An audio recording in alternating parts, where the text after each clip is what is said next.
Akala natin ang mga dinosaurs na ang pinakahalimaw sa kasaysayan ng mundo. Pero bago at matapos ang kanilang panahon, may mga nilalang na naghari na mas malala pa sa kahit anong T-Rex. Heto ang 10 hayop na mas nakakatakot pa sa dinosaurs. Umpisahan na natin. Quetzalcoatlus, ang Panginoon ng Langit. Isipin mong nakatayo ka sa isang malawak na kapatagan 68 million years ago. Biglang dumilim ang paligid, pero walang ulap sa langit. Ang nakikita mo ay ang anino ng isang Quetzalcoatlus. Ito ang pinakamalaking lumilipad na nilalang sa kasaysayan. May wingspan itong 36 feet, kasing laki ng isang private jet o isang F-16 fighter plane. Pero hindi lang ang laki niya sa langit ang nakakatakot. Kapag lumapag ito sa lupa, ang tangkad niya ay kapantay ng isang giraffe. Sa 4 na paa, mabilis siyang tumakbo, parang isang dambuhalang aso na may pakpak. Wala siyang ngipin, pero ang tuka niya ay parang isang higanting sibat na may habang 8 talampakan. Isipin mo ang pressure ng puka na yan na tumutusok sa biktima. Ang teknik niya ay parang modernong stork. Lalakad siya sa lupa at anumang hayop na mas maliit sa kanya, tutukain niya at lulunukin ng buo. Walang chewing, walang pagpipilian. Diretso ka sa sikmura niya habang buhay ka pa.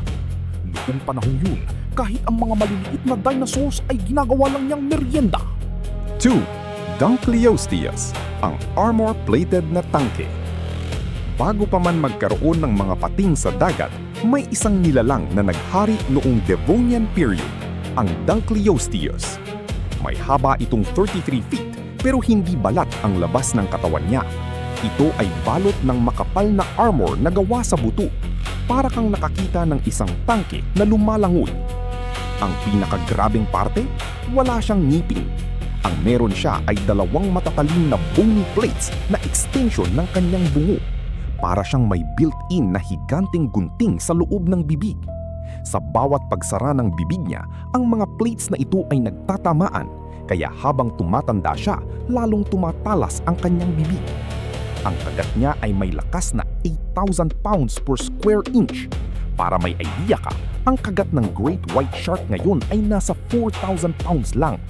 Kayang-kaya ng Dunkleosteus na hatiin ang isang tao sa 2 sa isang iglap lang. Ang karagatan noon ay hindi asul. Ito ay madugo dahil sa makinang ito. 3. Titanoboa, ang higanteng sumpa ng rainforest. Matapos maglaho ang mga dinosaurs, ang mundo ay naging napakainit. Sa ganitong klima, ang mga reptilya ay lumalaki ng husto. Dito sumulpot ang Titanoboa. May haba itong 50 feet at bigat na kasing tindi ng isang truck. Kung ang anaconda ngayon ay nakakatakot na, ang Titanoboa ay parang nightmare na naging totoo. Hindi siya makamandag dahil sa laki niya, hindi niya kailangan ng lason. Ang Titanoboa ay isang constrictor. Kapag nalingkis ka nito, ang pressure na ibabagsak niya sa katawan mo ay katumbas ng 400 pounds per square inch. Para kang dinaganan ng 3 Eiffel Towers. Dudurugin niya ang bawat buto mo at ititigil ang daloy ng dugo mo sa utak sa loob ng ilang segundo. Ang paborito niyang pagkain ay mga dambuhalang buwaya. Isipin mo ang isang ahas na ginagawa lang merienda ang mga hayop na kinatatakutan natin ngayon. 4. Jackalopterus, ang nightmare scorpion. Kung may takot ka sa mga insekto, swerte mo at wala ka noong Silurian period. Ang Jackalopterus ay isang sea scorpion na may habang 8 talampakan. Isipin mo ang isang alakdan na kasing haba ng iyong kama. Noong panahon yun, napakataas ng oxygen sa mundo, kaya ang mga arthropods ay lumaki ng dambuhala. Ang Jackalopterus ay may chelicerae o mga sipit na kasing laki ng katawan ng isang bata. Mabilis siyang lumangoy at isa siyang ambush predator. Hihintayin kanyang dumaan sa malabong tubig ng lawa o dagat bago ka biglang sasakmalin.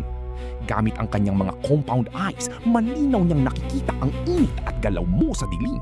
Kapag nahuli ka ng sipit nito, wala ka ng kawala. Dudurugin ka muna niya bago ka dalahin sa kanyang bibig sa ilalim ng kanyang katawan. 5. Entelodont, ang Terminator Pig.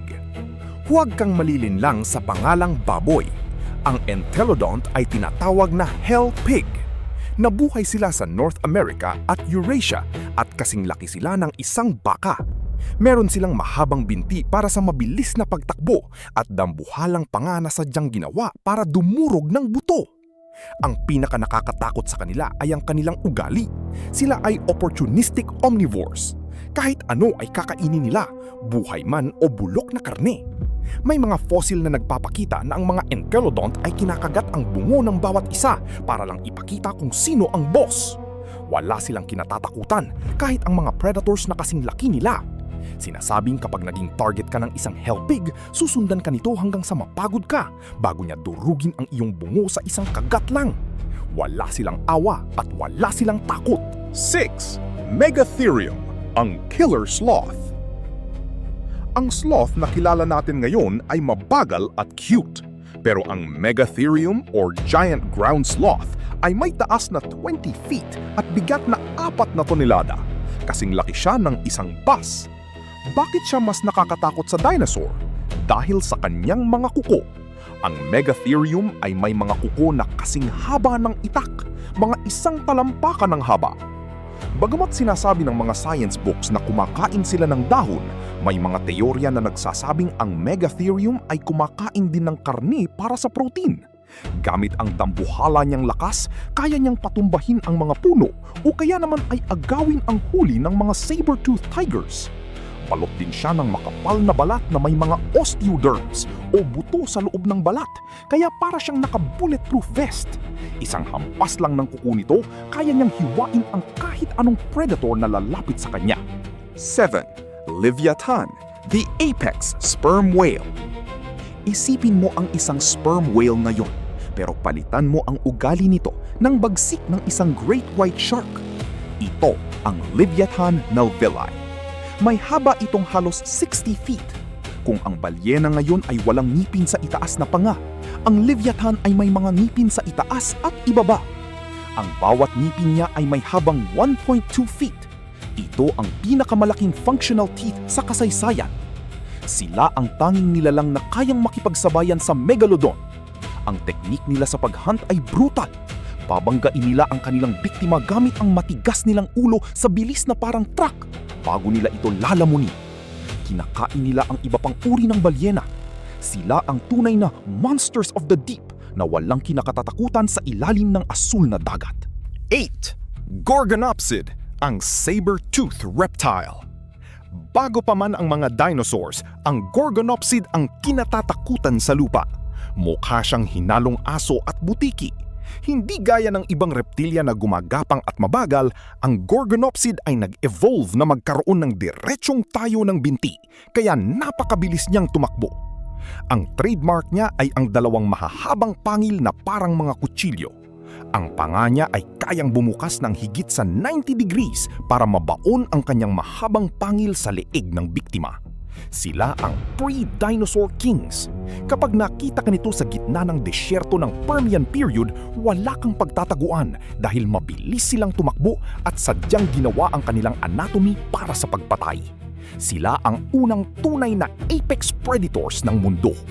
9. Purosaurus, ang pinakamalakas na bite force. Ang Purosaurus ay isang prehistoric kaiman na may habang 41 feet, kasing haba ng isang school bus.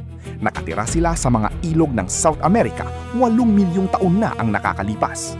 Ang kagat niya ay tinatayang may lakas na 69,000 newtons. Para may idea ka, mas malakas ang kagat niya kaysa sa T-Rex at mas malakas kaysa sa kahit anong buwaya ngayon. Sa laki niyang yun, kaya niyang durugin ang shells ng mga dambuhalang pagong at patayin ang mga malalaking mammals sa isang kagat lang. Kapag nahuli ka nito sa gilid ng ilog, wala nang death roll na kailangan. Sa sobrang lakas ng kagat niya, pulbos agad ang mga buto mo sa loob ng 1 segundo. Siya ang hari ng Amazon na walang sinasanto. 10. Andrewsarchus, ang misteryosong halimaw. Ang Andrewsarchus ay nananatiling isa sa pinakamalaking misteryo sa science. Isang bungo lang ang nahanap natin, pero ang bungong yon ay may habang 3 talampakan. Base sa calculation, ang Andrewsarchus ay kasing laki ng isang SUV at may bigat na mahigit 1 tonelada. Mukha siyang lobo o hyena, Pero sa totoo lang, kamag-anak pala siya ng mga balyena at hippopotamus. Ito ang pinakamalaking land-dwelling carnivorous mammal na nabuhay. Isipin mo, ang bilis at talino ng isang lobo, pero ang size ay kasing laki ng isang truck. Wala kang pagtataguan kapag nahanap ka na ng dambuhalang hayop na ito. Isa siyang misteryo, pero sapat na ang kanyang bungo para sabihin siya ang isa sa pinaka-nakakatakot na nilalang na naglakad sa lupa. Sa 10 ito, alin ang pinakaayaw mong makasalubong? I-comment mo sa baba. Kung nagustuhan mo ang kwentong ito, i-like ang video at mag-subscribe para sa mas marami pang deep dives. Hanggang sa muli!